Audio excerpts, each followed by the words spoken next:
Hello everyone, welcome back to my channel that is biology achievers. My name is Simmi Singh. I hope कि आप सब लोग अच्छे होंगे, अच्छे से एग्ज़ाम्स की प्रिपरेशन चल रही होगी बिकॉज बोर्ड एग्ज़ाम्स कुछ ही दिनों में स्टार्ट होने वाले हैं एंड नीट एग्ज़ाम जो है उसके बाद आएगा मई में, तो उसके लिए भी बहुत ज़्यादा टाइम नहीं है। सो अपनी स्टडी जो है वो बहुत ही अच्छे से करें, रेगुलर बेसिस पर भी स्टडी करते रहें। थोड़ा बहुत नीट का जो एग्ज़ाम देना है उसका भी साथ ही साथ रिवाइज़ करते रहें, जिससे कि एक गैप जो है वो क्रिएट ना हो चीज़ों के साथ में। अगर यदि मेरे वीडियोस पसंद आते हैं, कंटेंट हेल्पफुल रहता है, तो प्लीज़ चैनल को ज़रूर सब्सक्राइब करें। आज का जो टॉपिक है हमारा, उसमें हम पढ़ने वाले हैं स्ट्रक्चर ऑफ कॉन्ट्रैक्टाइल प्रोटीन्स। कल का जो वीडियो था जिसमें हमने स्केलेटल मसल्स का डिटेल में डिस्कशन किया था, तो वहाँ पर हमने एक पॉइंट जो है उसको समझा था कि जो मसल्स में कॉन्ट्रैक्शन होता है उसके लिए दो इम्पॉर्टेंट प्रोटीन्स जो हैं वो बहुत ज़्यादा इंपॉर्टेंट रोल प्ले करती हैं। एक प्रोटीन थी जिसको हम एक्टिन के नाम से जानते हैं, दूसरी प्रोटीन जो थी उसको हम मायोसिन के नाम से जानते हैं। सो ये जो एक्टिन और मायोसिन कॉन्ट्रैक्टाइल प्रोटीन है, इनका स्ट्रक्चर जो है, क्या स्ट्रक्चरल ऑर्गेनाइजेशन होता है, डिटेल में डिस्कशन करने वाले हैं हम आज के इस पर्टिकुलर वीडियो में। सो स्टार्ट करते हैं। सबसे पहले एक्टिन के बारे में पढ़ेंगे, उसका स्ट्रक्चर देखेंगे, उसके बाद मायोसिन जो है उसके बारे में जानेंगे और उसका स्ट्रक्चर देखेंगे साथ ही साथ। सो एक्टिन की अगर बात की जाए तो एक्टिन जो है वो क्या है, ये थिन फिलामेंट है। एक्टिन जो है वो दो एफ रिप्रेजेंट करता है फिलामेंटस को। दो एफ एक्टिन जब एक दूसरे के साथ हेलिकली बाउंड होते हैं, दैट मीन्स कि जिस तरीके से डीएनए का डबल हेलिकल स्ट्रक्चर का जो ऑर्गेनाइजेशन होता है, उसी तरीके से जब दो एफ फिलामेंटस एक्टिन्स एक दूसरे के साथ अरेंज्ड होते हैं, तब वो एक एक्टिन फिलामेंट का फॉर्मेशन करते हैं। ठीक है, तो इसको हम देखते हैं स्ट्रक्चर के बेसिस पर। तो सबसे फर्स्ट वाला जो ये वाली इमेज है, ये है एक्टिन फिलामेंट की इमेज। अब इसमें हम देख सकते हैं कि ग्रीन कलर की बॉल्स जैसा जो स्ट्रक्चर हमें दिख रहा है, फॉर एग्जांपल कि ये एक एफ फिलामेंटस जो एक्टिन है उसका स्ट्रक्चर है। दूसरा एफ जो फिलामेंटस एक्टिन है वो इस तरीके से है, ये इस तरीके से यहाँ से जा रहा है से, और ये इस तरीके से। सो यहाँ पर अगर यदि हम इसको ड्रॉ करने की कोशिश करें कि एक फिलामेंट तो है ये एफ फिलामेंट, दूसरा फिलामेंट है ये, जब ये दो, एक फिलामेंट ये हो गया, एक फिलामेंट ये हो गया, जब ये दो एफ फिलामेंट जो हैं एक दूसरे के साथ हेलिकल फॉर्म में अरेंज्ड होते हैं, तब जाकर ये एक एक्टिन फिलामेंट का फॉर्मेशन करते हैं। सो आई होप कि ये जो कॉन्सेप्ट है वो अच्छे से समझ में आया होगा। और फर्स्ट पॉइंट जो है एक्टिन के स्ट्रक्चर के रिगार्डिंग, वो भी यही बात बोलता है कि each actin thin filament is made up of two F represent कर रहा है फिलामेंटस को, F actins helically bound to each other, जो कि हेलिकली डीएनए का स्ट्रक्चर होता है उस तरीके से एक दूसरे के साथ प्रेजेंट होते हैं। ठीक है, उसके बाद कहा गया है कि each F actin is a polymer of monomeric ji represent कर रहा है ग्लोब्यूलर को। सो जी एक्टिन से मिलकर बना है। ठीक है, यहाँ पर ये बोला गया है कि इस तरीके से यहाँ पर थे हमारे पास, ओहो, एक एफ फिलामेंट इस तरीके से था, दूसरा एफ फिलामेंट ये था। ठीक है, एक फिलामेंट ये हो गया, एक फिलामेंट ये हो गया, और ये एक एक्टिन को बना रहे हैं। यहाँ तक हमने देख लिया। अब इस पॉइंट में ये बात की गई है कि जो ईच एफ एक्टिन है, दैट मीन्स कि एक ये वाला फिलामेंट भी और ये वाला भी, किसी भी एक फिलामेंट की बात की जाए या दोनों फिलामेंट की बात की जाए, ये क्या है, ये पॉलीमर होता है मोनोमेरिक जी प्रोटीन्स का। कहने का मतलब ये हो गया कि एफ एक्टिन जो है वो सेम टाइप की, दैट मीन्स कि ग्लोब्यूलर एक्टिन्स से मिलकर बना है। बहुत सारे ग्लोब्यूलर एक्टिन्स जो हैं एक साथ अरेंज्ड होते हैं तो ये बनाते हैं एफ एक्टिन, और जब दो एफ एक्टिन अरेंज्ड होते हैं हेलिकली तो वो बनाते हैं एक एक्टिन फिलामेंट को। ठीक है, उसके बाद आता है two filaments of another protein tropomyosin also run close to the F actin throughout its length. अब यहाँ पर स्ट्रक्चर पर चलते हैं।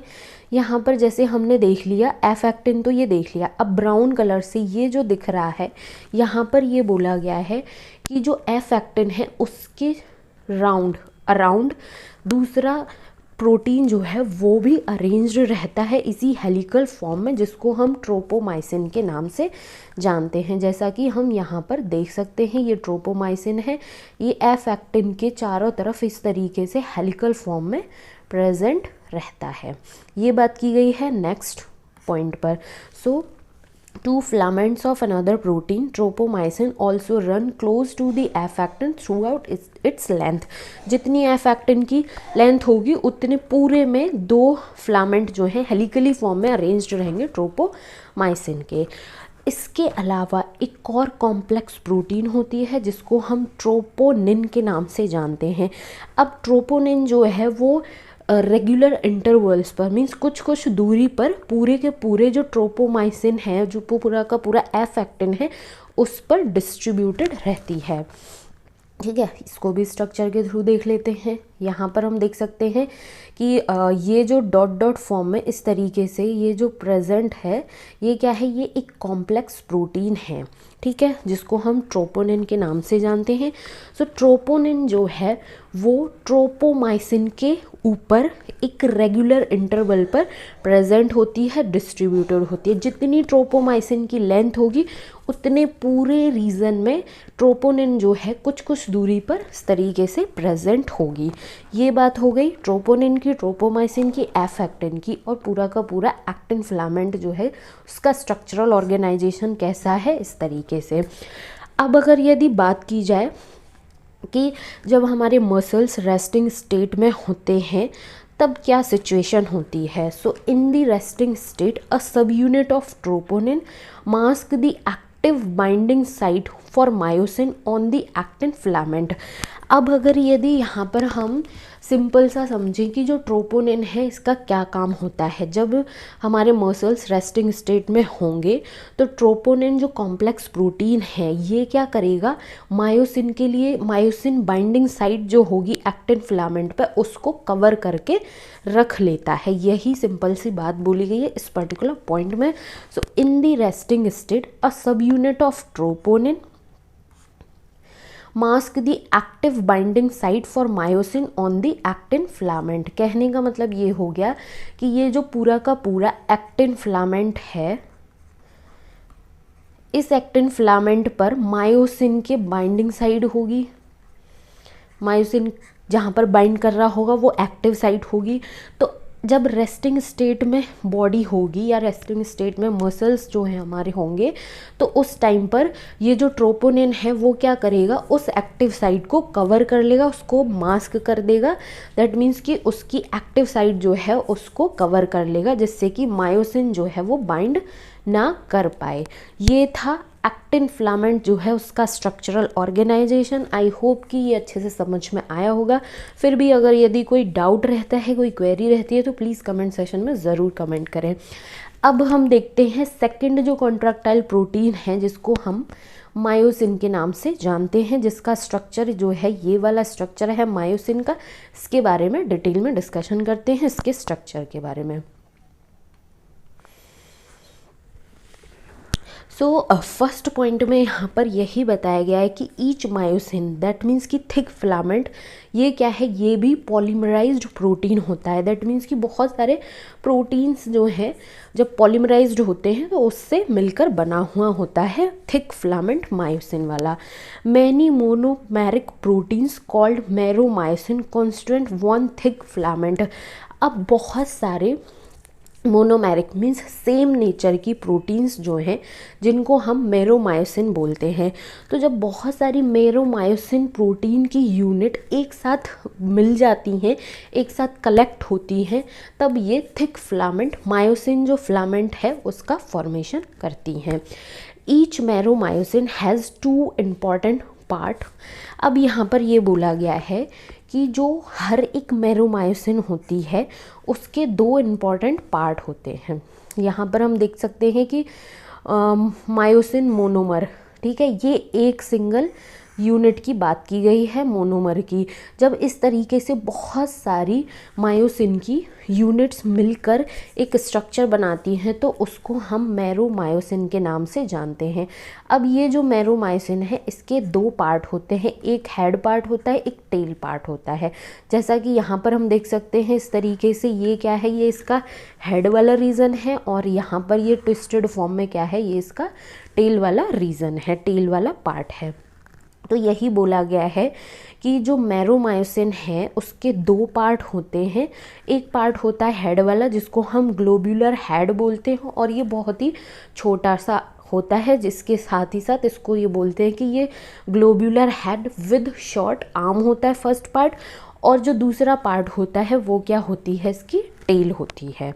सो यहाँ पर हमसे यही बताया गया है, each meromyosin has two important parts, a globular head with a short arm and a tail. ये हो गया दोनों पार्ट के बारे में। अब ये जो फर्स्ट पार्ट होता है, दैट मीन्स कि जो हेड वाला पार्ट होता है, the former being called the heavy meromyosin, जो हेड वाला पार्ट होता है उसको हम हैवी मैरोमायोसिन के नाम से जानते हैं। ये वाला जो पार्ट है इसको हम हैवी मैरोमायोसिन HMM के नाम से जानते हैं। और जो टेल वाला, लेटर वाला जो पार्ट होता है, बाद वाला जो पार्ट होता है, उसको हम लाइट मैरोमायोसिन LMM के नाम से जानते हैं। सो इस पर्टिकुलर पॉइंट में यही बात हमसे कही गई है कि the former being called the heavy meromyosin, in short HMM, and the latter बाद वाला द लाइट मैरोमायोसिन, जिसको हम LMM शॉर्ट में LMM के नाम से जानते हैं। अब नेक्स्ट पॉइंट जो है उसमें क्या बताया गया है कि जो हैवी मैरोमायोसिन है, दैट मीन्स कि जो हेड वाला पार्ट है, that is the HMM component, that is the head plus short arm. ये जो हेड वाला पार्ट है वो क्या करता है, प्रोजेक्ट करता है आउटवर्ड्स एट रेगुलर डिस्टेंस।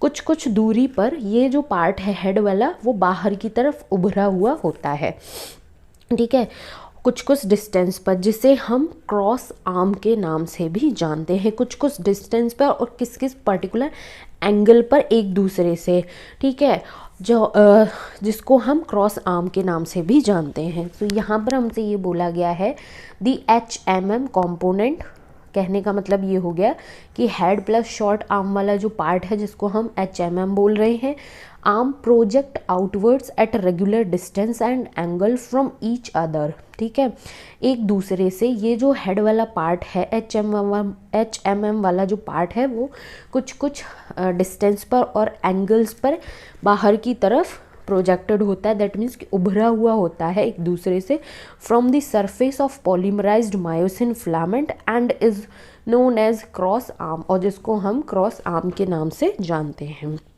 अब सबसे इम्पॉर्टेंट पॉइंट, सबसे इम्पॉर्टेंट बात जो आती है वो ये है कि जो HMM वाला रीजन है, हेड वाला जो पार्ट है, उस the globular head is an active ATPase enzyme and has binding site for ATP and